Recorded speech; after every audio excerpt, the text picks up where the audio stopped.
Selamat jumpa lagi di cerita Mbak Yujiem. Mertua paksa aku masak jam 3 pagi. Padahal anakku baru saja sembuh dari demam tinggi dan butuh pelukanku. Suamiku malah membentak. Turuti saja.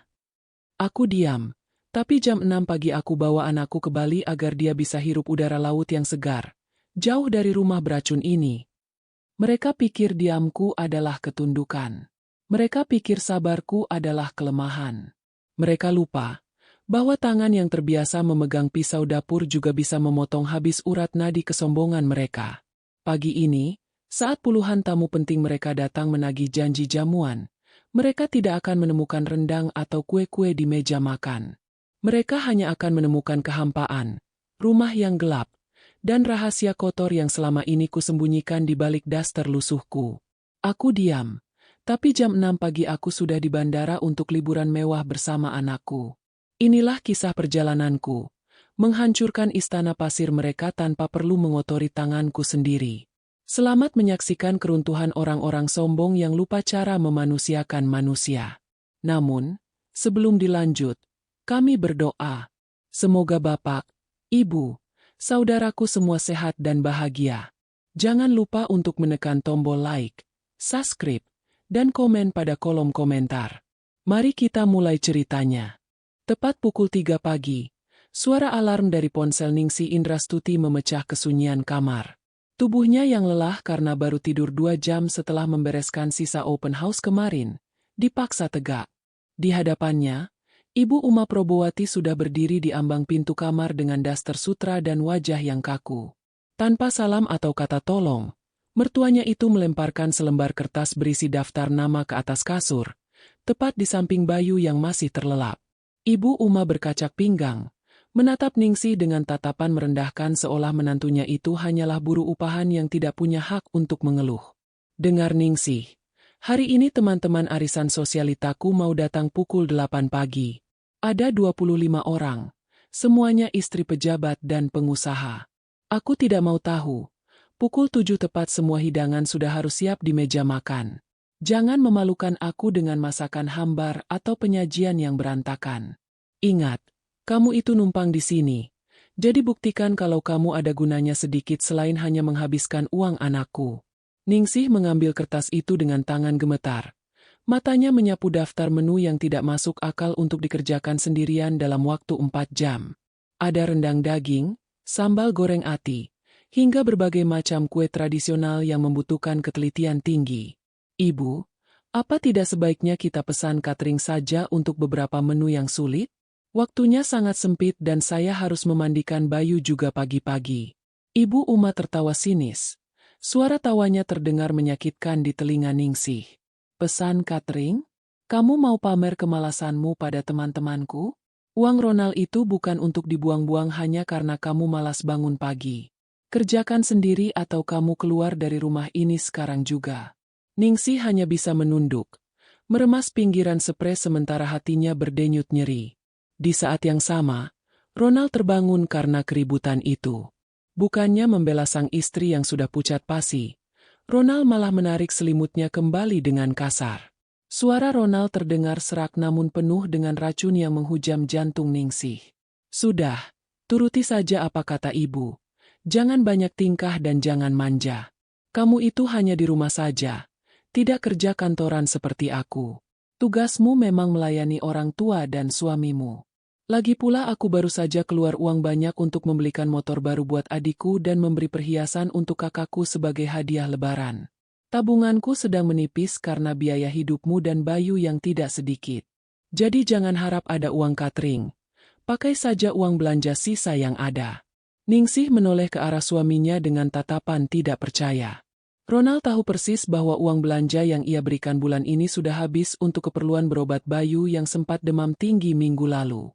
Ronald sama sekali tidak peduli bahwa Ningsih telah mengorbankan karirnya sebagai manajer pemasaran yang sukses demi mengurus rumah tangga atas permintaannya dahulu. Kini, setelah Ningsih tidak memiliki penghasilan sendiri, mereka memperlakukannya seperti pengemis yang harus tunduk pada setiap hinaan. Ibu Uma kembali menimpali dengan nada yang lebih tinggi, mengingatkan bahwa status sosialnya sedang dipertaruhkan hari ini. Dia menekankan bahwa para sosialita itu akan menilai kelas keluarga mereka dari jamuan yang dihidangkan. Ibu Uma bahkan mengancam akan menyuruh Ronald mencari istri baru yang lebih cekatan jika Ningsih gagal memenuhi perintahnya pagi ini. Ronald hanya diam, seolah setuju dengan setiap kata-kata kejam ibunya.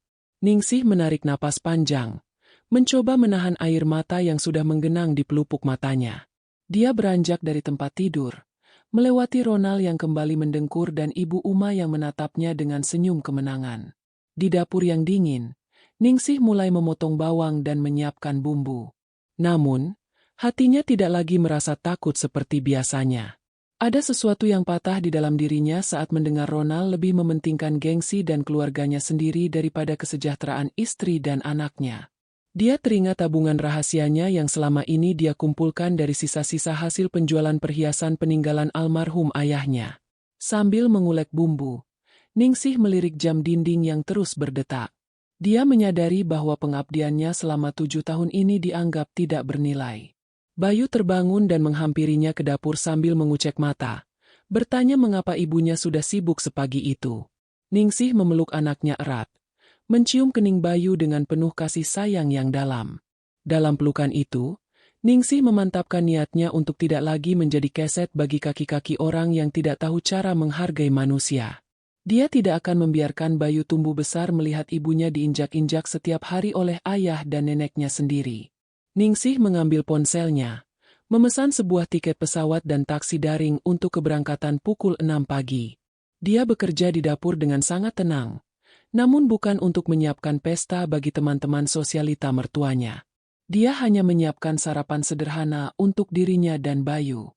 Setiap potongan sayur dan dentingan pisau di atas talenan menjadi saksi bisu rencana besar yang sedang dia susun. Ningsih kemudian naik kembali ke atas, mengambil koper yang tersembunyi di bawah lemari dan mulai memasukkan baju-baju penting miliknya dan Bayu dengan gerakan yang sangat rapi dan tanpa suara sedikit pun agar tidak membangunkan Ronald.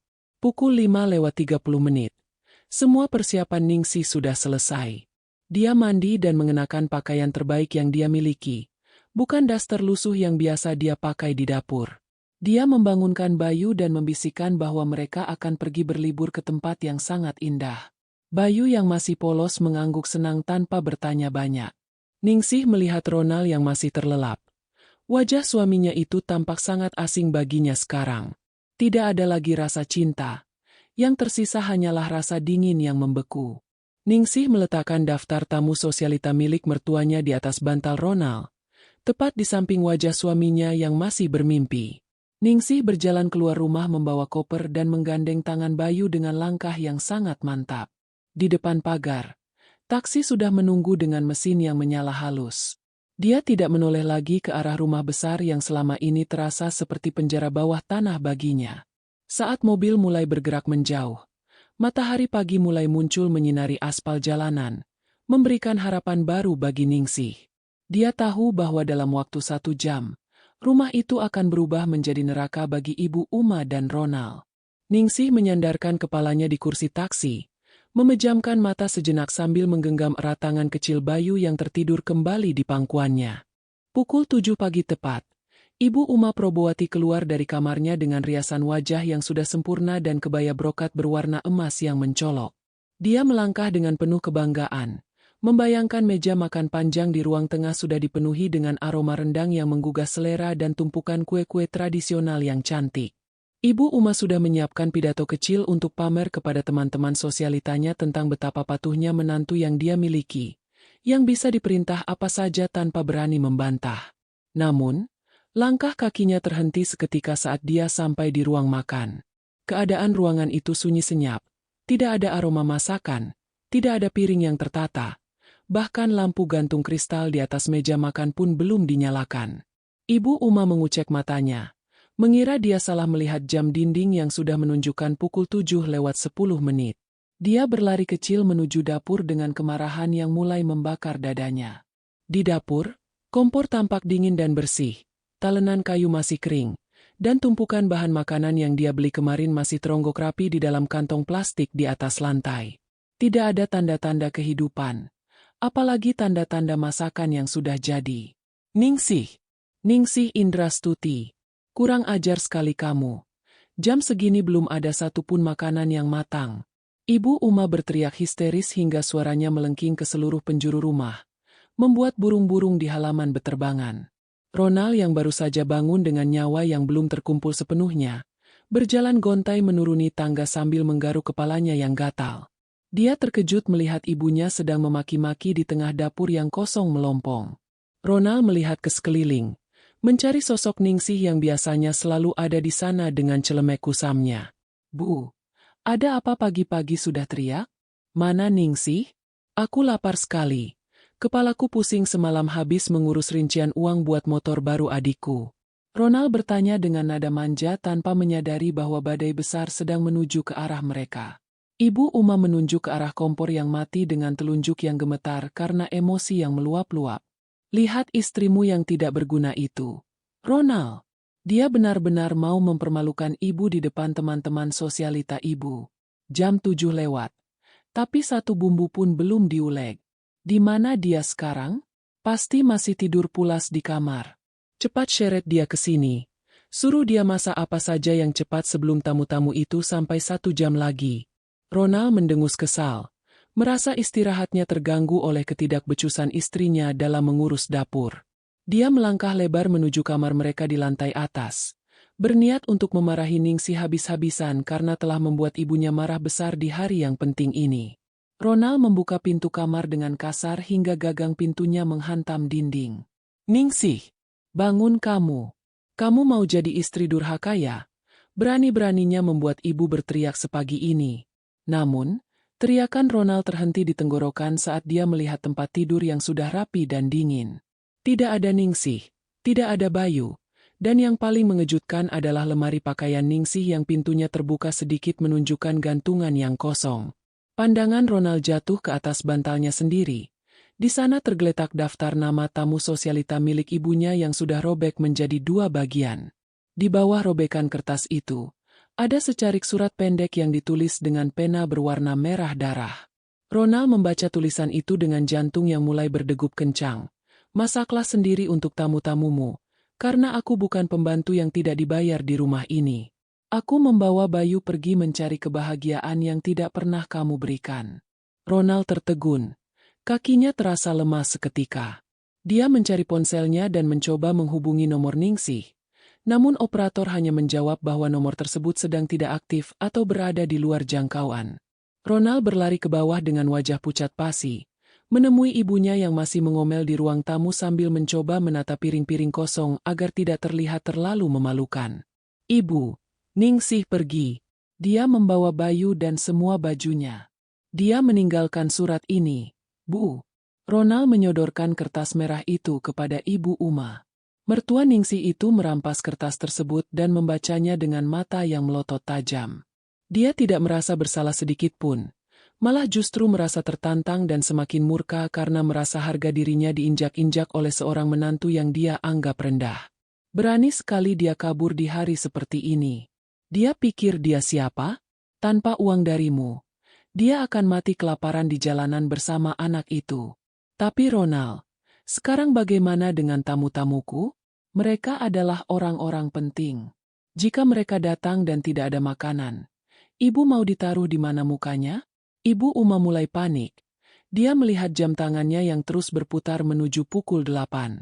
Dia mencoba menelepon restoran-restoran besar di kota mereka.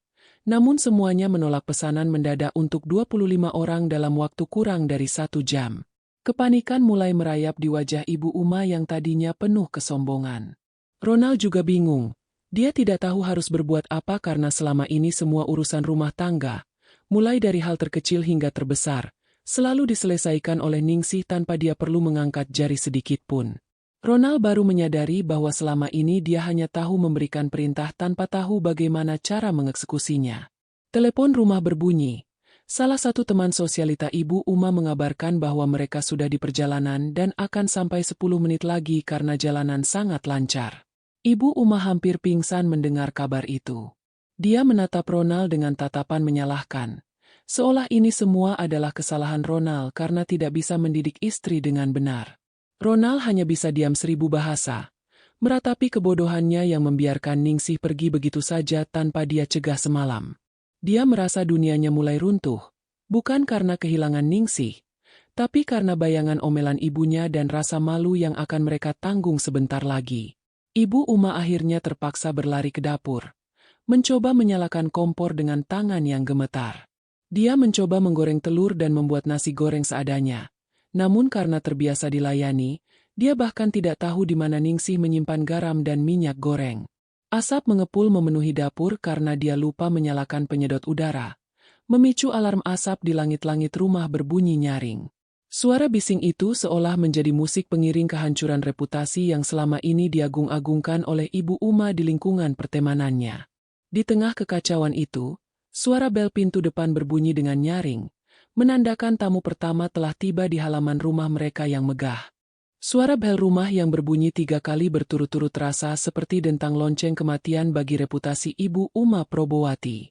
Di dapur, asap hitam mulai mengepul dari wajan berisi nasi yang gosong karena ditinggal berdebat dengan Ronald. Ibu Uma panik. Dia mencoba mematikan kompor dengan tangan gemetar, namun malah menyenggol botol minyak goreng hingga tumpah membasahi lantai marmer yang licin. Ronald yang berdiri di ambang pintu dapur hanya bisa terpaku melihat ibunya yang biasanya anggun kini tampak berantakan dengan noda hitam di pipi dan rambut yang mulai lepek karena keringat dingin. "Ronald, cepat buka pintunya. Suruh mereka tunggu di taman belakang dulu. Bilang saja kompor kita sedang ada kendala teknis." Ibu Uma berteriak sambil mencoba mengelap tumpahan minyak dengan kain serbet yang justru membuat lantai semakin licin. Ronald melangkah menuju pintu depan dengan jantung yang berdegup kencang, mencoba memasang wajah setenang mungkin. Saat pintu dibuka, 5 orang wanita dengan pakaian bermerek dan tas kulit seharga ratusan juta rupiah sudah berdiri di sana sambil mengipasi diri dengan kipas sutra. "Oh, selamat pagi Ronald. Mana ibumu? Kami sengaja datang lebih awal karena sudah tidak sabar mencicipi masakan istrimu yang katanya juara itu," ujar Nyonya Siska, pemimpin geng sosialita tersebut dengan nada bicara yang dibuat-buat ramah namun penuh selidik. Ronald menelan ludah, mencoba mencari alasan yang masuk akal namun otaknya seolah buntu karena dia tidak terbiasa menghadapi situasi sulit sendirian tanpa tameng dari Ningsih. "Silakan masuk tante, silakan duduk di ruang tamu dulu. Ibu sedang ada sedikit urusan di dapur. Nanti segera keluar," jawab Ronald dengan suara yang agak bergetar. Para tamu itu masuk dan langsung menuju ruang makan, tempat yang seharusnya sudah penuh dengan hidangan mewah. Namun, yang mereka dapati hanyalah meja kosong dengan taplak yang miring dan bau hangus yang menyengat hingga ke ruang tengah. Nyonya Siska mengernyitkan hidung, menutup hidungnya dengan sapu tangan berparfum mahal sambil menatap meja yang sunyi itu dengan tatapan menghina. "Ronald, bau apa ini? Apa menantu ibumu membakar dapurnya sendiri karena terlalu malas memasak untuk kami?"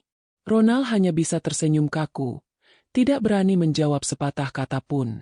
Di dapur, Ibu Uma mencoba menyelamatkan keadaan dengan menggoreng kerupuk kalengan yang dia temukan di lemari bawah. Namun karena minyaknya terlalu panas, kerupuk itu langsung hitam legam dalam hitungan detik. Ibu Uma nyaris menangis. Dia menyadari bahwa harga dirinya sedang dipertaruhkan di depan wanita-wanita yang paling dia takuti penilaiannya. Dia mencoba menghubungi ponsel Ningsih sekali lagi dengan harapan menantunya itu merasa kasihan dan pulang. Namun tetap saja hasilnya nihil. Ningsih benar-benar sudah memutus komunikasi, meninggalkan mertuanya yang otoriter ini dalam kubangan malu yang dia buat sendiri karena kesombongannya.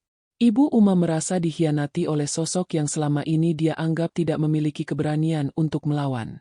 Ronald kembali ke dapur dengan wajah yang semakin pucat, membisikkan bahwa tamu-tamu sudah mulai bergunjing di ruang makan tentang bau hangus tersebut. "Bu, mereka sudah mulai bicara yang tidak-tidak. Nyonya Siska bahkan bilang kalau rumah ini seperti kebakaran sampah," bisik Ronald dengan nada ketakutan. Ibu Uma melempar sodetnya ke lantai dengan kasar. Matanya merah padam karena marah dan malu yang bercampur menjadi satu. "Ini semua gara-gara istrimu yang kurang ajar itu, Ronald. Dia sengaja melakukan ini untuk menghancurkan ibu. Cepat kamu pergi ke restoran depan komplek. Beli apa saja yang bisa disajikan. Cepat." Ronald langsung menyambar kunci mobilnya tanpa pikir panjang, berlari keluar rumah melewati para tamu yang menatapnya dengan penuh tanya. Namun, nasib buruk seolah enggan beranjak dari rumah itu. Saat Ronald sampai di restoran depan komplek, ternyata tempat itu tutup karena ada renovasi mendadak. Ronald berkeliling mencari rumah makan lain yang buka pagi-pagi sekali. Namun jalanan mulai macet karena jam berangkat kerja. Sementara itu di rumah, tamu sosialita yang kini sudah berjumlah 15 orang mulai merasa tidak nyaman. Mereka mulai beranjak dari kursi masing-masing, berjalan menuju arah dapur karena rasa penasaran yang tidak tertahankan. Ibu Uma yang sedang berusaha membersihkan tumpahannya minyak di lantai tidak menyadari bahwa Nyonya Siska dan rombongannya sudah berdiri di depan pintu dapur, menyaksikan pemandangan yang sangat memprihatinkan. Astaga Uma, apa yang terjadi dengan dapurmu? Mana menantumu yang katanya manajer hebat itu? Kenapa kamu sendiri yang belepotan minyak begini? Nyonya Siska bertanya dengan nada yang sangat tajam. Matanya menyapu setiap sudut dapur yang berantakan seperti medan perang. Ibu Uma mematung. Tangannya yang memegang lap kotor gemetar hebat. Dia tidak tahu harus menjawab apa lagi untuk menutupi kebohongannya. Dia yang selama ini selalu membanggakan diri sebagai mertua yang dihormati dan dilayani, kini tertangkap basah sedang merayap di lantai dapur yang kotor tanpa ada satupun hidangan yang bisa dibanggakan. Teman-temannya mulai saling berbisik. Ada yang tertawa kecil di balik kipasnya. Ada yang mengambil foto secara diam-diam. Ibu Uma mencoba berdiri, membetulkan kebayanya yang sudah terkena noda minyak, sambil mencoba mengarang cerita bahwa Ningsih sedang sakit mendadak dan dibawa ke rumah sakit. Namun, salah satu teman sosialitanya yang juga tetangga satu blok mereka menyahut dengan kalimat yang menghancurkan sandiwara itu. Sakit bagaimana? Uma? Tadi pagi jam 6 kurang, aku lihat Ningsih keluar rumah membawa koper besar dan menggandeng anaknya naik taksi daring. Wajahnya terlihat sangat segar dan bahagia, tidak seperti orang sakit. Pernyataan itu seperti petir di siang bolong bagi Ibu Uma. Seluruh tamu kini menatapnya dengan tatapan merendahkan, seolah melihat seorang penipu yang tertangkap tangan. Ruang makan yang tadinya diharapkan penuh dengan tawa kekaguman kini penuh dengan cibiran dan sindiran pedas yang menusuk jantung. Nyonya Siska berjalan mendekati meja makan, menyentuh permukaannya yang berdebu dengan jari telunjuknya yang lentik. Jadi ini alasanmu menyuruh kami datang pagi-pagi, Uma? Untuk menontonmu drama mengepel lantai? Kami ini orang sibuk, bukan penonton sirkus rumah tanggamu yang berantakan. Kalau memang menantumu pergi karena tidak tahan dengan kelakuanmu, jangan jadikan kami korbannya. Ayo teman-teman, kita pergi saja. Lebih baik kita makan di Hotel Bintang 5 daripada menunggu ketidakpastian di rumah berasap ini. Rombongan itu pun berbalik arah, meninggalkan Ibu Uma yang berdiri sendirian di tengah rumah besarnya yang kini terasa sangat hampa dan memalukan. Ibu Uma jatuh terduduk di kursi ruang makan yang kosong. Air matanya mulai luruh membasahi riasan wajahnya yang mahal hingga luntur tidak karuan. Dia membayangkan bagaimana besok namanya akan menjadi bahan tertawaan di seluruh grup pesan singkat para sosialita kota ini.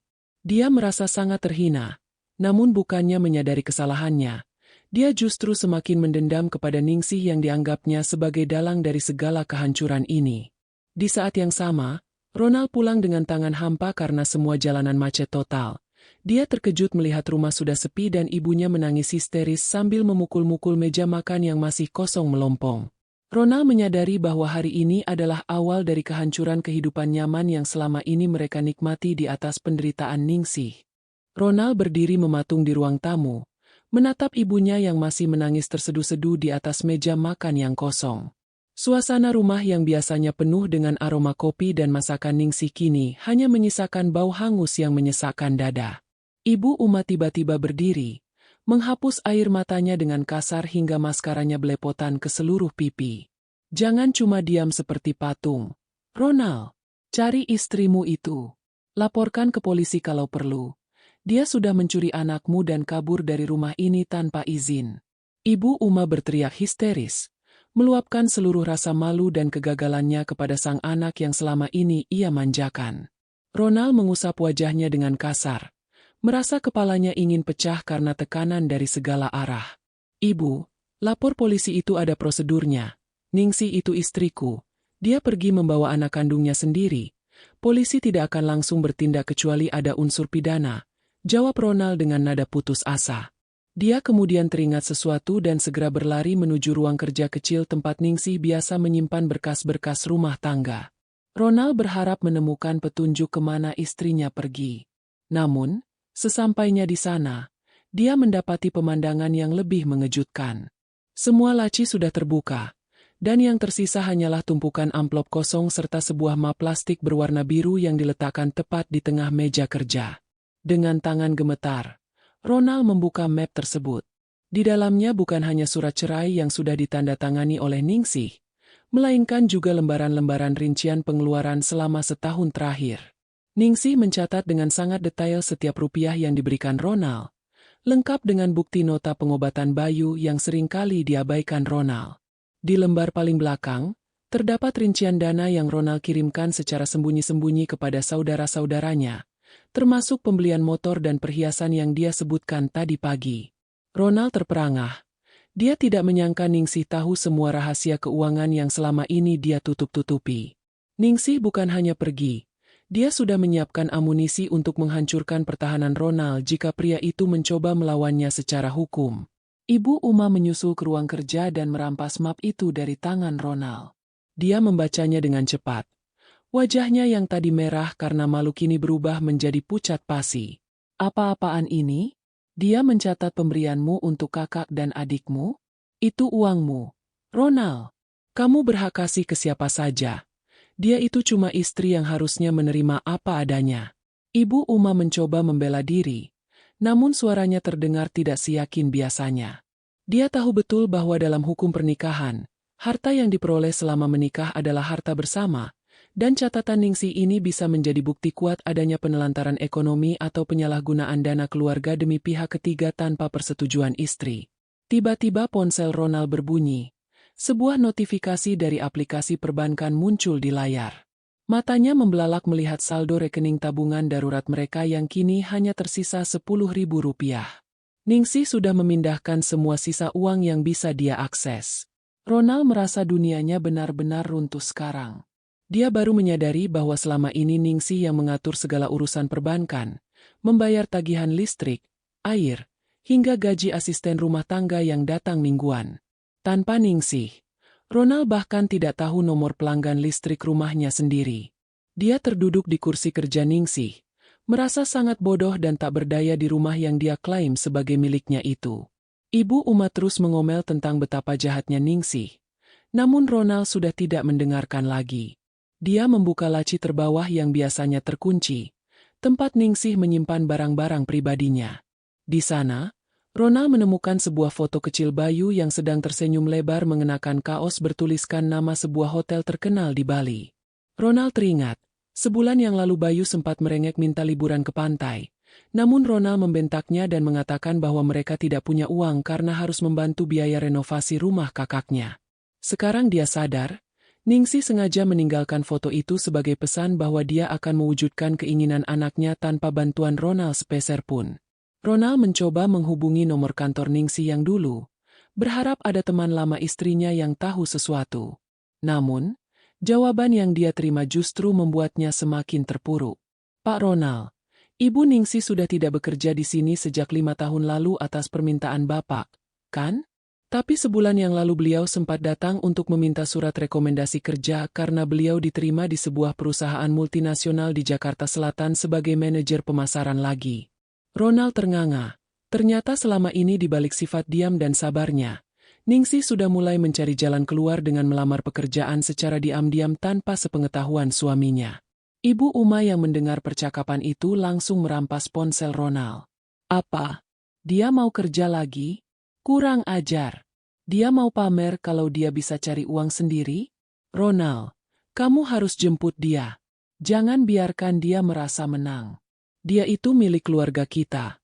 Dia tidak boleh seenaknya pergi begitu saja. Ibu Uma berteriak sambil memukul bahu Ronald.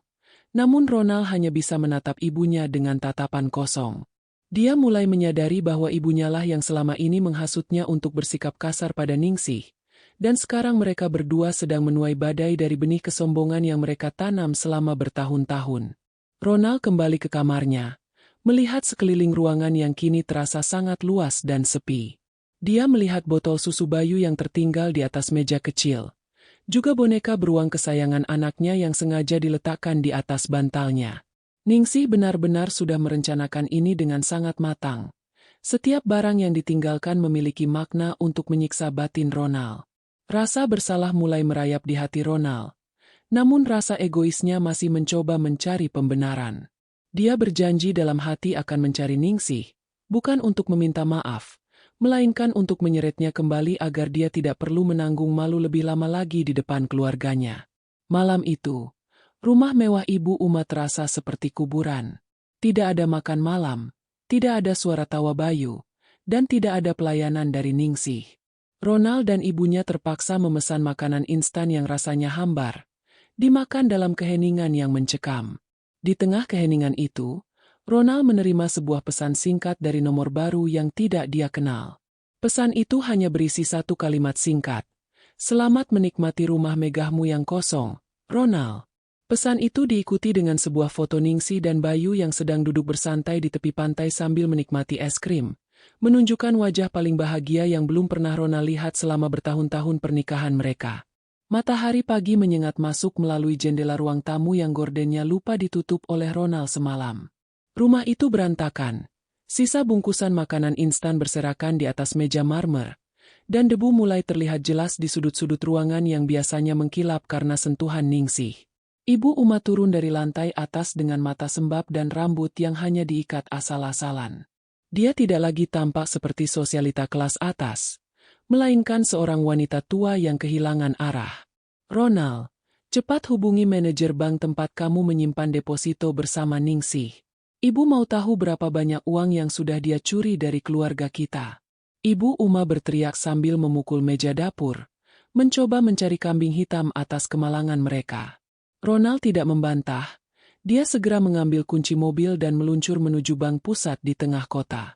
Dia masih berharap Ningsih menyisakan sedikit dana untuk operasional rumah tangga mereka yang sangat boros. Sesampainya di sana, Ronald harus menunggu hampir 1 jam sebelum bertemu dengan petugas bagian layanan prioritas. Namun, jawaban yang dia terima justru membuatnya serasa disambar petir di siang bolong. "Mohon maaf Bapak Ronald. Deposito atas nama Bapak dan Ibu Ningsih sudah dicairkan 2 minggu yang lalu secara sah melalui prosedur penutupan akun. Berdasarkan data kami, dana tersebut dipindahkan ke rekening pribadi Ibu Ningsih Indrastuti yang hak aksesnya sepenuhnya milik beliau," ujar petugas itu dengan sangat sopan namun tegas. Ronald menggebrak meja layanan. Wajahnya merah padam karena amarah yang memuncak. "Bagaimana mungkin? Itu uang hasil kerja keras saya. Dia tidak berhak menyentuh sepeser pun tanpa izin saya." Petugas bank itu hanya tersenyum tipis, menunjukkan dokumen yang ditandatangani Ronald setahun lalu. "Bapak lupa? Ini adalah surat kuasa penuh yang Bapak berikan kepada Ibu Ningsih untuk mengelola seluruh aset Bapak karena alasan Bapak terlalu sibuk dengan urusan kantor. Di sini tertera bahwa Ibu Ningsih memiliki hak mutlak untuk memindahkan, mencairkan, atau menutup akun jika diperlukan." Ronald terperangah. Dia teringat pernah menandatangani tumpukan berkas saat dia sedang terburu-buru pergi membelikan mobil untuk adiknya. Dan ternyata itu adalah jebakan yang disiapkan Ningsih. Langkah Ronald terasa sangat berat saat keluar dari gedung bank yang megah itu. Dia menyadari bahwa secara hukum, dia tidak bisa menuntut Ningsih karena dia sendiri yang menyerahkan kunci gudang uangnya kepada sang istri. Sesampainya di rumah, dia mendapati Ibu Uma sedang membongkar lemari di gudang bawah tangga, mencari barang berharga yang mungkin tertinggal. Di sana, Ibu Uma menemukan sebuah kotak kayu tua milik Ningsih yang terkunci rapat. Dengan rakus, Ibu Uma mencongkel kotak itu menggunakan obeng, berharap ada perhiasan emas di dalamnya. Namun, isi kotak itu justru membuat Ibu Uma jatuh terduduk dengan wajah sepucat kapas. Hanya ada tumpukan surat lama dan sebuah buku harian kecil. Ibu Uma membaca lembar demi lembar buku harian itu dengan tangan gemetar. Di sana, Ningsih mencatat setiap makian, setiap hinaan, dan setiap ancaman yang pernah dilontarkan Ibu Uma selama 7 tahun terakhir. Ada tanggal, jam, bahkan kutipan langsung dari kata-kata kasar Ibu Uma, seperti sebutan, menantu tidak tahu diuntung, atau beban keluarga. Di bagian paling bawah setiap catatan, Ningsih menuliskan kalimat yang sama. "Sabar Ningsih, kumpulkan buktinya. Suatu saat ini akan menjadi tiket kebebasanmu dan Bayu." Ronald yang baru datang langsung merebut buku itu dan membacanya. Dia terdiam 1000 bahasa saat melihat catatan tentang dirinya yang lebih sering membela ibunya daripada melindungi istrinya sendiri. Ponsel Ibu Uma tiba-tiba berdering berkali-kali. Notifikasi dari grup WhatsApp sosialitanya meledak. Dia dengan ragu membuka salah satu pesan video yang dikirim oleh Nyonya Siska. Video itu memperlihatkan rekaman CCTV rumah mereka kemarin pagi, saat Ibu Uma sedang merayap di lantai dapur yang penuh minyak sambil memaki-maki dengan kata-kata yang sangat tidak pantas. Video itu dilengkapi dengan tulisan, "Inilah wajah asli Ibu Uma yang selalu pamer kemewahan, ternyata memperlakukan menantunya seperti budak sampai kabur." Ibu Uma menjerit histeris, melempar ponselnya ke dinding hingga hancur berkeping-keping. Reputasinya yang dibangun selama puluhan tahun hancur hanya dalam waktu satu malam di tangan teman-temannya sendiri. Ronald mencoba menenangkan ibunya, namun dia sendiri merasa sangat terpojok. Dia baru sadar bahwa Ningsih sengaja meninggalkan buku harian itu agar mereka tahu bahwa dia sudah memegang semua kartu as. Jika Ronald berani melaporkan Ningsih ke polisi atas tuduhan membawa lari anak atau uang, Ningsih bisa dengan mudah memutarbalikkan fakta dengan bukti kekerasan psikis dan penelantaran yang tercatat sangat rapi. Ronald merasa terjebak dalam jaring yang dia buat sendiri. Dia menatap rumah besarnya yang kini terasa sangat mencekam, seolah setiap sudut dinding menertawakan kebodohannya yang telah menyia-nyiakan wanita sehebat Ningsih demi ego yang semu. Di tengah keputusasaan itu, bel rumah kembali berbunyi. Ronald berharap itu Ningsih yang pulang untuk meminta maaf. Namun saat pintu dibuka, yang berdiri di sana adalah seorang kurir yang membawa surat resmi dari pengadilan agama. Ronald merobek amplop itu dengan kasar dan membaca isinya. Itu adalah panggilan sidang pertama untuk perceraian mereka yang dijadwalkan minggu depan. Ningsih tidak main-main. Dia menggugat cerai dengan tuntutan hak asuh penuh atas Bayu dan pembagian harta gonogini yang mencakup rumah yang mereka tempati sekarang. Ronald merasa lututnya lemas. Dia menyadari bahwa Ningsih ingin mengambil segalanya, termasuk tempat berteduh bagi dia dan ibunya. Ibu Uma merampas surat itu dan membacanya. Lalu tertawa gila seperti orang kehilangan akal sehat. Dia mau ambil rumah ini? Rumah yang dibeli dengan uang pensiun almarhum suamiku dan hasil kerja kerasmu? Tidak akan pernah. Ronald, kita lawan dia sampai titik darah terakhir. Ibu Uma berteriak sambil merobek surat pengadilan itu menjadi potongan-potongan kecil. Namun Ronald tahu, melawan Ningsih sekarang sama saja dengan melawan tembok baja. Ningsih yang sekarang bukan lagi Ningsih yang diam saat dibentak, melainkan seorang manajer yang sudah memperhitungkan setiap langkah strategis untuk menghancurkan musuhnya tanpa perlu mengotori tangan sendiri. Ronald berjalan menuju teras depan, melihat halaman rumah yang mulai ditumbuhi rumput liar karena tidak ada yang mengurus. Dia teringat bagaimana Ningsih dulu selalu merawat bunga-bunga di sana sambil menggendong Bayu. Kini, kebahagiaan sederhana itu telah sirna, digantikan dengan kebencian dan ketakutan akan masa depan yang suram. Ronald mengambil rokok dari sakunya. Tangannya bergetar hebat saat mencoba menyalakan korek api. Dia melihat sebuah mobil hitam mewah melintas pelan di depan rumahnya, dan sesaat dia melihat bayangan Ningsih di kursi belakang, menatapnya dengan tatapan dingin yang seolah mengatakan bahwa ini barulah permulaan dari penderitaannya yang panjang. Suasana kantor Ronald yang biasanya tenang mendadak berubah menjadi tegang saat dia melangkah masuk ke lobi. Para staf yang biasanya menyapa dengan hormat kini tampak berbisik-bisik sambil melirik ke arahnya dengan tatapan aneh. Ronald mencoba mengabaikan itu dan langsung menuju ruangannya. Namun langkahnya terhenti saat melihat sekretarisnya sedang membereskan tumpukan dokumen dengan wajah pucat. "Pak Ronald, mohon maaf. Direktur utama memanggil Bapak ke ruangannya sekarang juga," ujar sekretaris itu tanpa berani menatap mata Ronald. Jantung Ronald berdegup kencang. Dia merasa ada sesuatu yang tidak beres. Namun dia mencoba tetap tenang dan melangkah menuju ruangan pimpinan tertinggi perusahaan tersebut.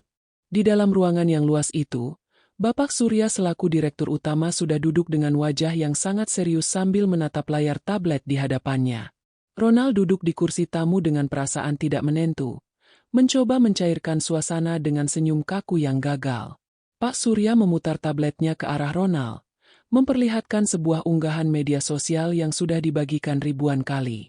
Unggahan itu berisi testimoni anonim tentang seorang manajer yang menelantarkan anak istrinya demi membiayai gaya hidup mewah keluarganya sendiri, lengkap dengan bukti transfer dan foto Ronald yang sedang bersenang-senang dengan adik-adiknya saat Ningsih sedang sakit. Ronald terperangah. Dia tahu persis siapa yang menyebarkan ini tanpa perlu bertanya lagi. Ronald, perusahaan kita sangat menjunjung tinggi integritas dan nilai kekeluargaan, terutama karena klien utama kita adalah Yayasan Pemberdayaan Perempuan.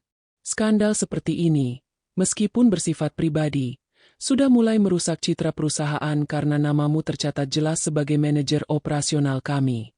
Pak Surya menghela napas panjang, menatap Ronald dengan kekecewaan yang mendalam. Ronald mencoba membela diri, mengatakan bahwa itu hanyalah fitnah dari istri yang sakit hati. Namun Pak Surya mengangkat tangannya untuk membungkam ucapan Ronald. Masalahnya bukan hanya itu. Ronald, ada laporan audit internal pagi ini yang menunjukkan adanya aliran dana perusahaan yang tidak wajar ke rekening pribadimu setahun lalu, yang ternyata digunakan untuk membeli aset atas nama adikmu. Ronald merasa seluruh sendi tubuhnya lemas ketika dia baru teringat bahwa Ningsih adalah orang yang membantu merapikan laporan keuangannya selama ini karena dia mempercayai kecerdasan istrinya. Ternyata, Ningsih sudah menyimpan bukti penyimpangan kecil yang dilakukan Ronald sebagai bom waktu yang diledakkan tepat di saat yang paling menghancurkan. Pak Surya memberikan selembar surat pengunduran diri yang sudah disiapkan. Kamu punya dua pilihan, Ronald. Mengundurkan diri secara baik-baik sekarang, atau kami akan memproses ini secara hukum dan melaporkan penggelapan dana ini ke pihak berwajib. Ronald tidak punya pilihan lain. Dia menandatangani surat itu dengan tangan yang gemetar hebat, menyadari bahwa karir yang dia bangun belasan tahun hancur dalam sekejap. Sementara itu di rumah, Ibu Uma sedang menghadapi teror yang berbeda. Beberapa penagih utang dari toko perhiasan langganannya datang ke rumah, menuntut pelunasan sisa pembayaran kalung berlian yang dia beli bulan lalu.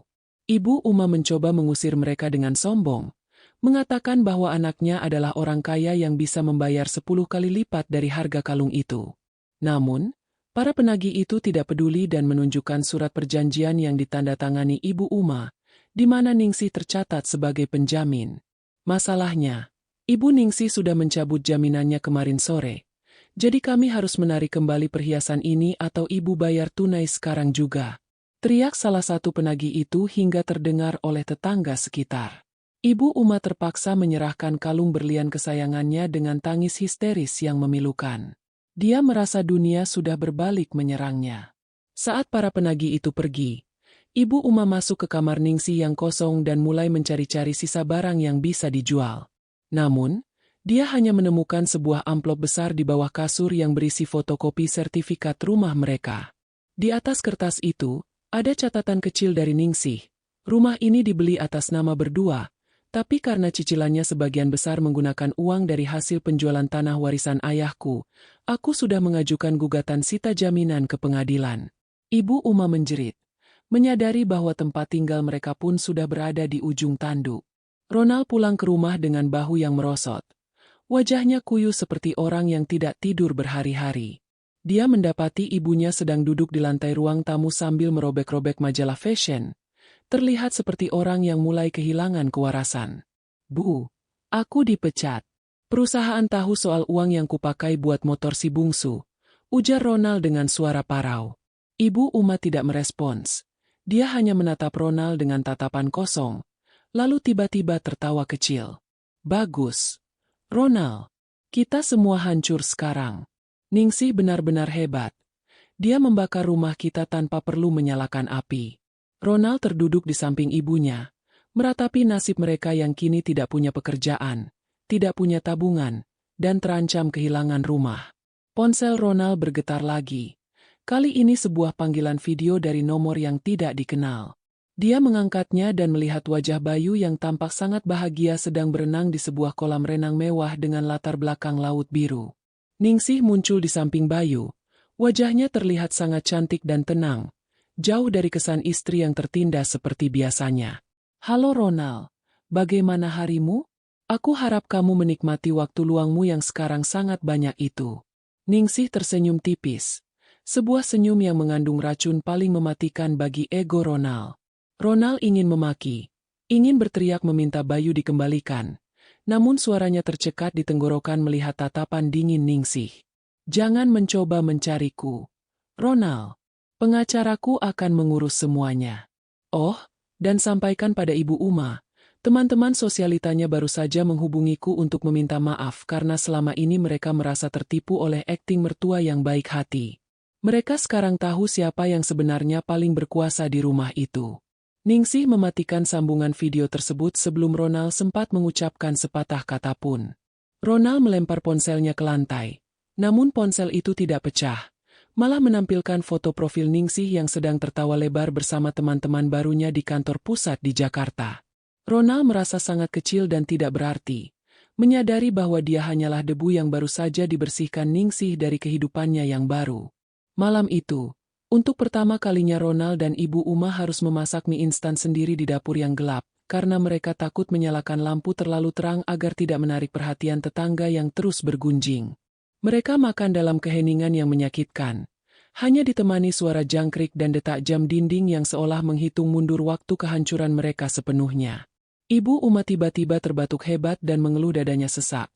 Namun tidak ada Ningsih yang biasanya sigap membawakan air hangat atau memijat punggungnya. Ronald hanya menatap ibunya dengan tatapan datar. Mulai merasa muak dengan drama yang diciptakan oleh wanita yang melahirkannya itu, yang kini harus dia tanggung sendirian tanpa bantuan siapapun. Matahari pagi menyengat masuk melalui jendela ruang tamu yang gordennya lupa ditutup oleh Ronald semalam. Rumah itu berantakan.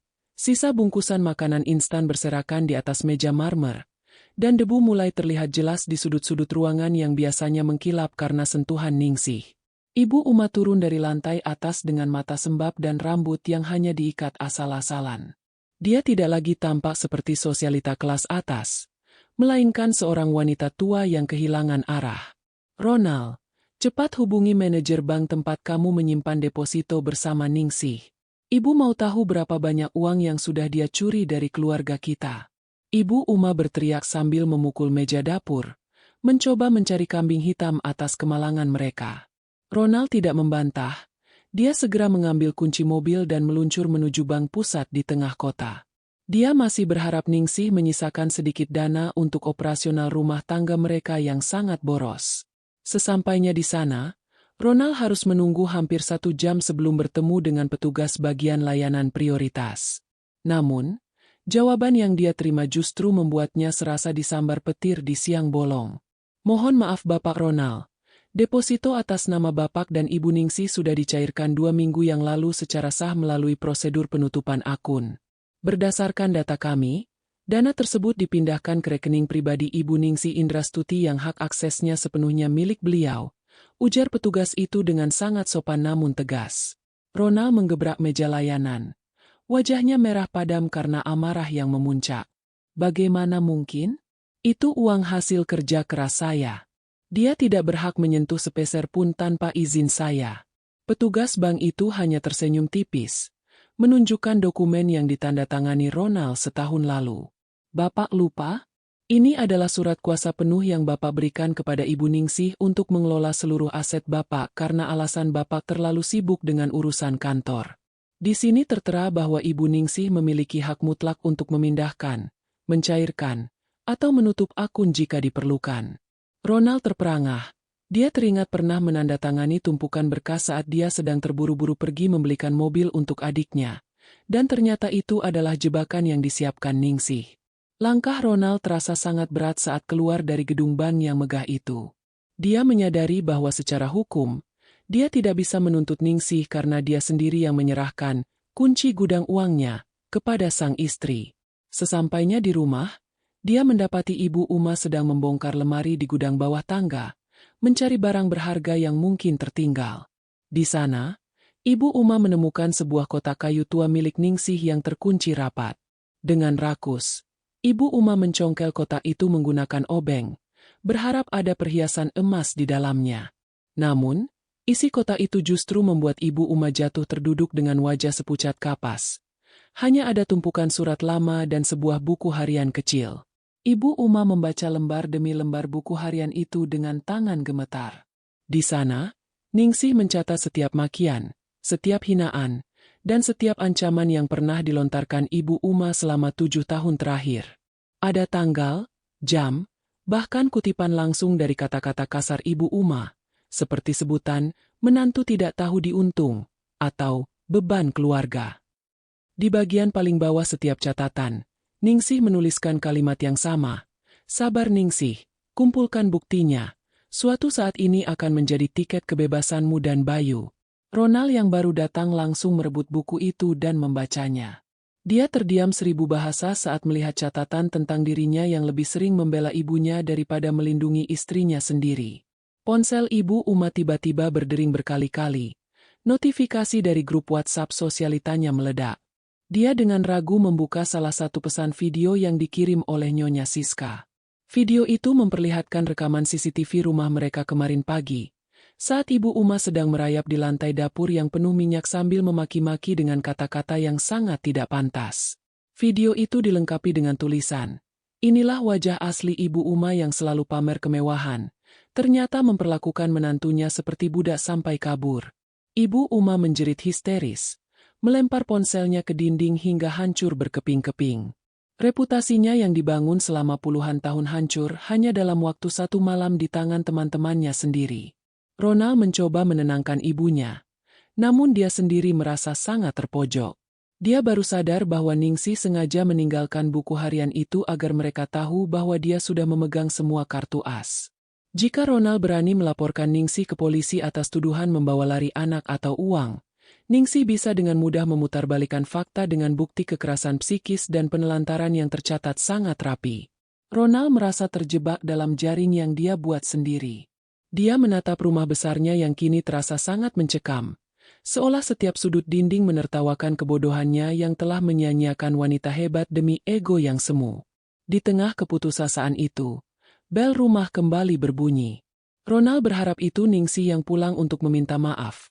Namun saat pintu dibuka, yang berdiri di sana adalah seorang kurir yang membawa surat resmi dari pengadilan agama. Ronald merobek amplop itu dengan kasar dan membaca isinya. Itu adalah panggilan sidang pertama untuk perceraian mereka yang dijadwalkan minggu depan. Ningsih tidak main-main. Dia menggugat cerai dengan tuntutan hak asuh penuh atas Bayu dan pembagian harta gonogini yang mencakup rumah yang mereka tempati sekarang. Ronald merasa lututnya lemas. Dia menyadari bahwa Ningsih ingin mengambil segalanya, termasuk tempat berteduh bagi dia dan ibunya. Ibu Uma merampas surat itu dan membacanya, lalu tertawa gila seperti orang kehilangan akal sehat. Dia mau ambil rumah ini? Rumah yang dibeli dengan uang pensiun almarhum suamiku dan hasil kerja kerasmu? Tidak akan pernah. Ronald, kita lawan dia sampai titik darah terakhir. Ibu Uma berteriak sambil merobek surat pengadilan itu menjadi potongan-potongan kecil. Namun Ronald tahu, melawan Ningsih sekarang sama saja dengan melawan tembok baja. Ningsih yang sekarang bukan lagi Ningsih yang diam saat dibentak, melainkan seorang manajer yang sudah memperhitungkan setiap langkah strategis untuk menghancurkan musuhnya tanpa perlu mengotori tangan sendiri. Ronald berjalan menuju teras depan, melihat halaman rumah yang mulai ditumbuhi rumput liar karena tidak ada yang mengurus. Dia teringat bagaimana Ningsih dulu selalu merawat bunga baju di sana sambil menggendong Bayu. Kini, kebahagiaan sederhana itu telah sirna, digantikan dengan kebencian dan ketakutan akan masa depan yang suram. Ronald mengambil rokok dari sakunya. Tangannya bergetar hebat saat mencoba menyalakan korek api. Dia melihat sebuah mobil hitam mewah melintas pelan di depan rumahnya. Dan sesaat dia melihat bayangan Ningsih di kursi belakang, menatapnya dengan tatapan dingin yang seolah mengatakan bahwa ini barulah permulaan dari penderitaannya yang panjang. 1 bulan telah berlalu sejak Ningsih meninggalkan rumah, dan kini kediaman megah Ibu Uma Probowati tampak seperti bangunan tua yang tidak terurus. Listrik di rumah itu sudah diputus 2 hari lalu karena Ronald tidak memiliki uang untuk membayar tagihan yang membengkak. Ronald, yang kini pengangguran dan menyandang status manajer gagal, hanya bisa duduk di teras sambil menatap jalanan dengan pandangan kosong.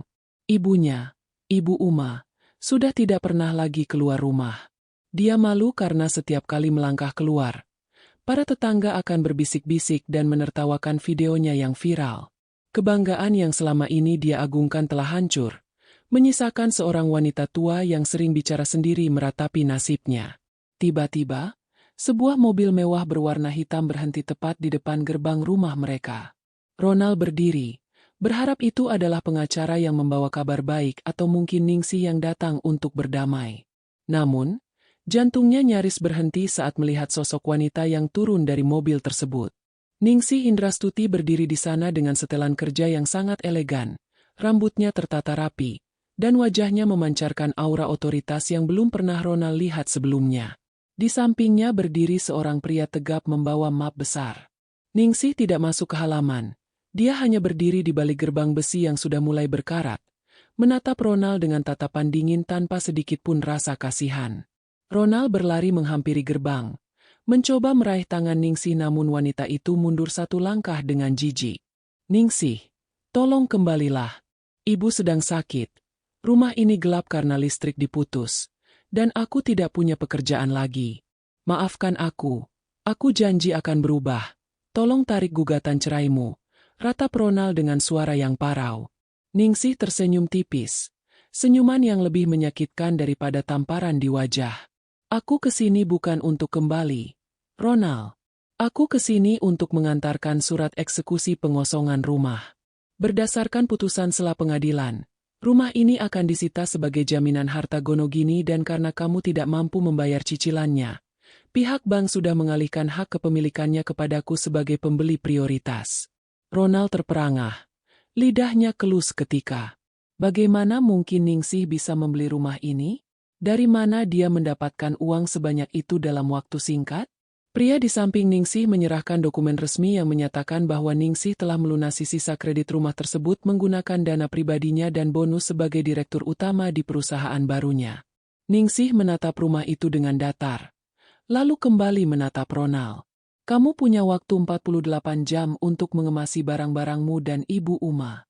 Jika dalam waktu 2 hari kalian masih di sini, petugas keamanan akan menyeret kalian keluar secara paksa. Aku tidak mau ada sampah yang tertinggal di properti milikku." Ibu Uma yang mendengar keributan itu keluar dengan daster yang sudah kusam dan robek di bagian bahu. Dia berteriak histeris saat melihat Ningsih. "Menantu durhaka, kamu mau mengusir ibu mertuamu sendiri? Di mana hatimu? Kamu itu dulu pengemis di rumah ini." Ningsih menatap Ibu Uma dengan tatapan tajam yang membuat teriakan wanita tua itu terhenti di tenggorokan. "Ibu, jangan bicara soal hati. Hati saya sudah mati sejak ibu menyuruh saya masak jam 3 pagi untuk teman-teman sosialita ibu sementara anak saya baru saja sembuh dari demam. Hati saya sudah mati saat ibu menyebut saya beban keluarga. Sekarang, silakan ibu nikmati hasil dari kesombongan ibu. Teman-teman ibu sudah tahu semuanya. Dan tidak akan ada yang mau menampung ibu." Ningsih kemudian memanggil Bayu yang ternyata duduk di dalam mobil. Bayu turun sebentar. Namun dia tidak lagi berlari memeluk ayahnya seperti dulu. Anak kecil itu hanya melambai dengan sopan namun menjaga jarak. Seolah Ronald adalah orang asing yang tidak dia kenali. "Papa, Bayu sekarang sekolah di tempat bagus dan punya banyak mainan. Ibu bilang papa sedang sibuk urusan keluarga. Jadi Bayu tidak boleh ganggu," ujar anak itu polos. Kata-kata itu menghujam jantung Ronald lebih dalam daripada peluru manapun. Dia menyadari bahwa dia telah kehilangan bukan hanya harta dan pekerjaan, tetapi juga cinta dan kehormatan dari anak kandungnya sendiri. Ningsih memberikan instruksi terakhir kepada pria di sampingnya untuk mengawasi proses pengemasan barang Ronald. Dia tidak mau ada satupun aset rumah seperti lampu kristal atau furnitur jati yang dibawa pergi oleh Ronald, karena semuanya tercatat sebagai milik bersama yang nilainya dikompensasikan dengan utang-utang pribadi Ronald. Ningsih kemudian berbalik menuju mobilnya tanpa menoleh lagi. Ronald berteriak memanggil namanya, memohon-mohon hingga bersujud di aspal yang panas, namun Ningsih terus melangkah dengan mantap. Suara deru mesin mobil mewah itu perlahan menjauh, meninggalkan kepulan asap yang menyelimuti wajah Ronald yang penuh air mata dan kehinaan. Malam itu, Ronald dan Ibu Uma terpaksa mengemasi baju-baju mereka ke dalam kardus mie instan. Mereka tidak punya tempat tujuan karena saudara-saudara Ronald yang dulu dia beri hadiah motor dan perhiasan tiba-tiba menghilang dan tidak mau mengangkat telepon. Kakak Ronald berdalih rumahnya penuh, sementara adiknya bilang dia takut tertular nasib sial Ronald. Ronald menyadari bahwa orang-orang yang dia bela mati-matian dengan mengorbankan Ningsih hanyalah parasit yang akan pergi saat inangnya kering. Di tengah kegelapan rumah yang sunyi, Ibu Uma meratap sambil memeluk lututnya, menyadari bahwa besok mereka akan menjadi gelandangan di kota tempat dia dulu pernah merasa menjadi ratu. Pukul 3 pagi. Jam yang sama saat Ningsih dulu dipaksa bangun untuk memasak. Ronald terbangun karena kedinginan. Dia melihat ibunya sedang mencoba memakan sisa roti kering di dapur dengan tangan gemetar. Ronald merasakan kemarahan yang luar biasa. Namun dia tidak tahu harus marah kepada siapa. Dia melihat jam dinding yang masih berdetak. Seolah mengejeknya bahwa waktu terus berjalan sementara hidupnya telah berhenti di titik nadir. Dia teringat bagaimana Ningsih dulu selalu menyuguhkan teh hangat dan senyuman tulus di jam seperti ini meskipun lelah. Kini, yang ada hanyalah kegelapan dan penyesalan yang terlambat datang untuk mengubah keadaan. Keesokan paginya, sebelum matahari benar-benar naik, sebuah truk pindahan kecil berhenti di depan rumah. Beberapa pria berbadan besar masuk dan mulai mengangkut barang-barang keluar. Ronald dan Ibu Uma dipaksa berdiri di pinggir jalan dengan beberapa koper tua di samping mereka. Tetangga-tetangga keluar untuk menonton drama nyata yang jauh lebih seru daripada sinetron manapun. Ibu Uma menutupi wajahnya dengan syal kusam, sementara Ronald hanya bisa menunduk dalam. Di saat itulah, seorang kurir datang memberikan sebuah kotak kecil kepada Ronald. Di dalamnya hanya ada sebuah kunci rumah lama milik almarhum ayahnya di kampung yang kecil dan terpencil. Dengan sepucuk surat, "Ini tempat terakhir yang tersisa untukmu, belajarlah menjadi manusia di sana." Debu jalanan menyapu wajah Ronald yang kini tampak 10 tahun lebih tua hanya dalam hitungan minggu. Di hadapannya, gerbang rumah mewah yang dulu ia banggakan sebagai simbol kesuksesannya kini digembok rapat dengan rantai besi besar. Sebuah papan pengumuman bertuliskan, "Properti milik PT Indrastuti Pratama," terpampang nyata di sana. Nama belakang Ningsih kini menjadi nama perusahaan yang menguasai seluruh asetnya. Ibu Uma duduk di atas koper tuanya di pinggir trotoar, menangis sesenggukan sambil memegang dadanya yang sesak. Tidak ada lagi teman sosialita yang datang menjemput dengan mobil mewah. Tidak ada lagi saudara yang dulu merengek minta dibelikan motor dan perhiasan. Semua nomor ponsel mereka mendadak tidak aktif saat Ronald meminta tumpangan untuk menginap semalam saja. Ronald mencoba menghentikan taksi yang lewat, namun melihat penampilannya yang kuyu dan tumpukan kardus mie instan di sampingnya, beberapa sopir taksi justru mempercepat laju kendaraannya. Keadaan ini sungguh ironis bagi seorang mantan manajer yang dulu selalu memerintah dengan angkuh. Ibu Uma tiba-tiba menarik ujung baju Ronald dengan tangan gemetar. "Ronald, ayo kita ke rumah kakakmu. Dia pasti mau menampung kita. Kan kamu yang membiayai renovasi rumahnya tahun lalu." Ronald hanya bisa mendengus pahit. Dia sudah menelepon kakaknya 10 kali dan pesan terakhir yang dia terima hanyalah kalimat singkat. "Maaf Dick, kamar tamu sedang dipakai gudang dagangan istriku. Coba ke tempat adikmu saja." Adik bungsu Ronald yang dulu dimanja dengan hadiah motor sport pun setali 3 uang. Dia mengirimkan pesan suara yang mengatakan bahwa dia sedang sibuk tur keliling kota dan tidak ingin ibunya yang sedang stres mengganggu ketenangan rumah tangganya yang baru. Ronald menyadari bahwa cinta yang dia beli dengan uang hasil menindas Ningsih hanyalah cinta palsu yang menguap saat dompetnya kering. Dia menatap kunci rumah tua di kampung yang diberikan Ningsih melalui kurir tadi pagi. Rumah itu adalah peninggalan ayahnya yang sudah puluhan tahun tidak terawat. Terletak di sebuah desa terpencil yang bahkan sinyal ponsel pun sulit didapat. Ningsih sengaja membuang mereka ke sana agar mereka merasakan apa artinya hidup dalam keterbatasan. Persis seperti Ningsih yang dulu harus memutar otak mengelola uang belanja yang sangat minim. Sebuah mobil bak terbuka yang biasa mengangkut sayur akhirnya mau berhenti setelah Ronald menjanjikan jam tangan bermerek terakhir miliknya sebagai ongkos. Mereka naik ke bak belakang, duduk di antara sisa-sisa sawi dan bau tanah yang menyengat. Ibu Uma yang biasanya wangi parfum mahal kini harus menghirup debu jalanan dan bau sayuran busuk sepanjang perjalanan menuju kampung halaman.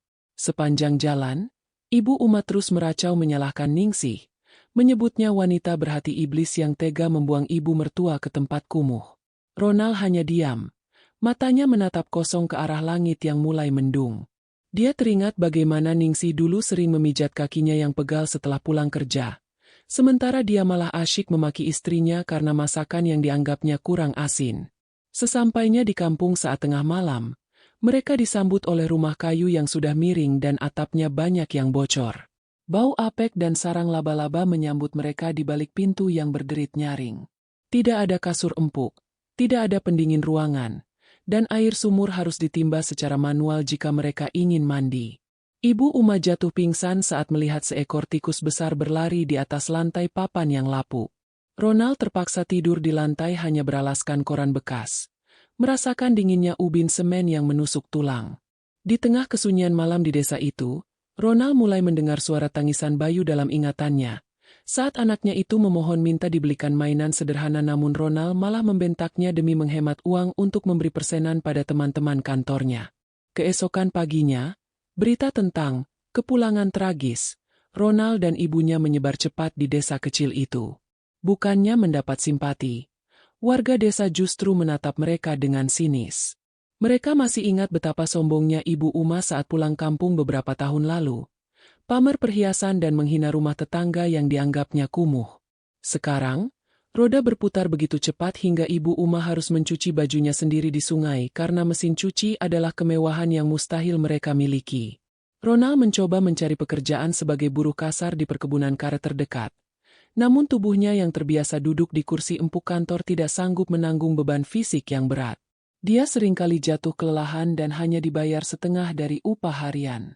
Minggu demi minggu berlalu, fisik Ibu Uma mulai menurun drastis. Wajahnya yang dulu kencang karena perawatan mahal kini keriput dan kusam. Dia seringkali berteriak memanggil Ningsih di tengah malam, mengira Ningsih masih ada di dapur sedang menyiapkan teh hangat untuknya. "Ningsih, mana air hangatku? Jangan malas kamu," teriak Ibu Uma dalam igauannya, yang kemudian disusul dengan tangis pilu saat dia menyadari bahwa dia hanya sendirian di kamar yang gelap dan bocor. Ronald hanya bisa melihat ibunya dari balik pintu dengan perasaan hancur. Dia ingin membawa ibunya ke rumah sakit, namun uang yang dia miliki bahkan tidak cukup untuk membeli beras 1 kilogram. Dia benar-benar merasakan kemiskinan yang nyata, kemiskinan yang dulu sering dia tertawakan pada orang lain. Puncaknya adalah saat Ronald menerima sepucuk surat dari pengacara Ningsih yang memberitahukan bahwa sidang perceraian telah diputus secara fair stake karena Ronald tidak pernah hadir. Hak asuh Bayu jatuh sepenuhnya ke tangan Ningsih, dan Ronald dilarang menemui anaknya sampai Bayu berusia 18 tahun kecuali jika Bayu sendiri yang memintanya. Surat itu juga melampirkan foto Bayu yang sedang merayakan ulang tahun di sebuah panti asuhan. Tampak bahagia berbagi makanan dengan anak-anak yatim. Ningsih menuliskan pesan di balik foto itu. "Bayu belajar berbagi sejak kecil, sesuatu yang tidak pernah kamu ajarkan padanya. Dia akan tumbuh menjadi pria yang menghargai wanita, bukan pria pengecut sepertimu." Ronald meremas foto itu sambil menangis sejadi-jadinya di bawah guyuran hujan yang merembes masuk dari atap rumahnya yang bocor. Dia merasa hidupnya sudah berakhir meskipun dia masih bernapas. Dia memiliki gelar pendidikan tinggi dan pengalaman sebagai manajer. Namun di desa ini dia hanyalah sampah masyarakat yang tidak berguna. Dia melihat ibunya yang mulai bicara pada dinding. Tanda-tanda depresi berat mulai menggerogoti kewarasan Ibu Uma. Ronald menyadari bahwa karma yang dia terima bukan berupa jeruji besi, melainkan sebuah kehidupan yang hampa, penuh penyesalan, dan kehilangan segala sesuatu yang dulu dia anggap remeh. Dia dipaksa menyaksikan kehancuran ibunya dan masa depan anaknya dari kejauhan tanpa bisa berbuat apa-apa. Malam itu, Ronald duduk di beranda rumah kayu yang sudah reot, menatap bintang-bintang yang sangat terang di langit desa yang bersih. Dia teringat kata-kata Ningsih pada hari terakhir mereka bertemu, tentang bagaimana kesabaran wanita bisa berubah menjadi badai. Kini badai itu telah mereda, namun menyisakan puing-puing kehancuran yang tidak akan pernah bisa dibangun kembali. Ronald mengambil sepotong kayu dan mulai mengukir nama Bayu di tiang rumah. Satu-satunya cara baginya untuk merasa tetap dekat dengan darah dagingnya yang telah ia sia-siakan. Dia tahu bahwa sepanjang sisa hidupnya, dia akan terus dihantui oleh bayangan wajah sabar Ningsih di pukul 3 pagi. Sebuah pengabdian tulus yang ia balas dengan pengkhianatan yang kini menghancurkan hidupnya sampai ke akar-akarnya. 6 bulan telah berlalu, dan rumah kayu di pinggir desa itu kini tampak semakin reot, seolah hanya menunggu waktu untuk ambruk mencium tanah. Ronald berdiri di depan tungku kayu bakar yang asapnya perih menusuk mata, mencoba menjerang air untuk menyeduh sisa kopi bubuk yang sudah berjamur. Tangannya yang dulu halus memegang pena manajer kini kasar, penuh luka gores, dan kuku yang menghitam karena bekerja serabutan mengangkut kayu di hutan. Di sudut ruangan, Ibu Uma Probowati duduk meringkuk di atas dipan bambu yang berderit. Rambutnya yang dulu selalu disasak rapi kini putih kusam dan gimbal. Wajahnya yang dulu angkuh kini kosong, terus-menerus menggumamkan daftar menu arisan yang tidak akan pernah tersaji lagi. Ronald, jam berapa sekarang? Mana rendangnya? Nyonya Siska sebentar lagi sampai. Kita harus pakai piring kristal. Jangan yang retak, ujar Ibu Uma dengan suara serak yang memilukan. Ronald hanya bisa menghela napas panjang. Hatinya sudah terlalu hancur untuk sekadar menangis. Dia mendekati ibunya, menyodorkan segelas air putih hangat dalam gelas plastik kusam. Bu, tidak ada Nyonya Siska, tidak ada arisan. Kita di kampung, Bu. Minum ini dulu, sahut Ronald datar. Namun Ibu Uma justru menepis gelas itu hingga tumpah. Matanya melotot tajam. Kamu bohong. Ningsih mana? Suruh dia cepat masak. Aku mau makan. Ronald terduduk di lantai, menyadari bahwa kewarasan ibunya telah terkikis habis oleh kesombongannya sendiri yang tak kunjung padam. Tiba-tiba, suara klakson mobil memecah kesunyian desa yang sepi. Sebuah mobil jeep mewah berhenti di depan halaman rumah mereka yang penuh semak berduri. Ronald keluar dengan harapan cemas. Mungkinkah Ningsih datang untuk menjemput mereka? Namun, yang turun dari mobil adalah seorang pria muda berseragam kurir yang membawa sebuah kotak catering besar berwarna emas. Ini kiriman dari Ibu Ningsih Indrastuti untuk peringatan 1 tahun keberangkatan beliau ke luar negeri untuk memimpin cabang perusahaan di London. Ujar kurir itu sambil meletakkan kotak tersebut di atas meja kayu yang miring di teras. Ronald gemetar saat membuka kotak itu. Di dalamnya terdapat hidangan rendang, sambal goreng ati, dan kue-kue tradisional yang persis sama dengan daftar menu yang diminta Ibu Uma 1 tahun lalu. Di atas tumpukan makanan itu, terselip sebuah kartu ucapan bergambar Ningsih, Bayu, dan seorang pria berwibawa yang tampak sangat menyayangi mereka. Di belakangnya tertulis, "Aku kirimkan makanan ini agar ibu tidak perlu berhalusinasi lagi. Makanlah, karena ini adalah gaji terakhir yang kuberikan untuk pengabdianmu pada egomu sendiri. Aku sudah memaafkan, tapi aku tidak akan pernah kembali. Selamat menikmati sisa hidup di tempat yang pantas untuk kalian." Ronald meraung, meremas kartu itu hingga hancur. Dia melihat ibunya berlari keluar dan langsung menyambar makanan itu dengan rakus menggunakan tangan kosong. Makan dengan lahap sambil tertawa histeris, seolah-olah dia sedang berada di tengah pesta sosialita. Padahal dia sedang duduk di tanah berbatu di depan rumah yang hampir roboh. Ronald menatap ibunya yang malang itu dengan rasa muak sekaligus kasihan yang mendalam. Dia menyadari bahwa inilah karma yang paling menyakitkan. Mereka diberikan apa yang mereka inginkan. Namun di saat mereka sudah kehilangan segalanya untuk menikmatinya. Ronald masuk ke dalam rumah, mengambil cermin kecil yang sudah retak, dan menatap pantulan dirinya. Dia melihat seorang pria yang telah kehilangan martabat, keluarga, dan masa depan karena terlalu sombong untuk menghargai ketulusan. Dia membiarkan ibunya terus makan di tanah, sementara dia sendiri hanya bisa menatap langit sore yang mulai gelap. Menyadari bahwa dia akan menghabiskan sisa hidupnya sebagai penjaga seorang ibuya di sebuah desa yang melupakannya. Setahun kemudian, Ningsih Indrastuti resmi menetap di London sebagai direktur utama berprestasi. Bayu tumbuh menjadi anak yang cerdas dan penuh empati, jauh dari pengaruh racun ayah dan neneknya. Sementara itu, di sebuah desa terpencil, penduduk sering melihat seorang pria parubaya yang berjalan gontai memanggul kayu bakar, diikuti oleh seorang wanita tua. Mereka hidup dalam dunianya sendiri, sebuah dunia yang dibangun dari puing-puing kesombongan yang telah runtuh total. Kisah Ningsih mengajarkan kita bahwa kesabaran seorang istri bukanlah kelemahan, melainkan sebuah tabungan kekuatan yang jika sudah meluap, sanggup meruntuhkan gunung kesombongan manapun. Jangan pernah meremehkan seseorang yang diam saat kamu injak, karena saat dia berdiri, kamu mungkin tidak akan punya tempat lagi untuk berpijak. Harta dan jabatan bisa dicari, namun harga diri dan ketulusan yang sudah dikhianati tidak akan pernah bisa dibeli kembali, bahkan dengan seluruh emas di dunia. Terima kasih telah mengikuti perjalanan Ningsih dalam menuntut keadilan bagi dirinya dan Bayu. Apakah kalian merasa puas dengan akhir nasib Ronald dan Ibu Uma? Atau menurut kalian, Ningsih terlalu kejam meninggalkan mereka dalam kondisi seperti itu? Tuliskan pendapat kalian di kolom komentar. Jangan lupa untuk selalu menghargai orang-orang yang tulus melayanimu di rumah. Sebelum kamu merasakan sunyinya dapur yang tidak lagi berasap karena sang ratu telah pergi membawa cahayanya. Sampai jumpa di kisah drama kehidupan selanjutnya.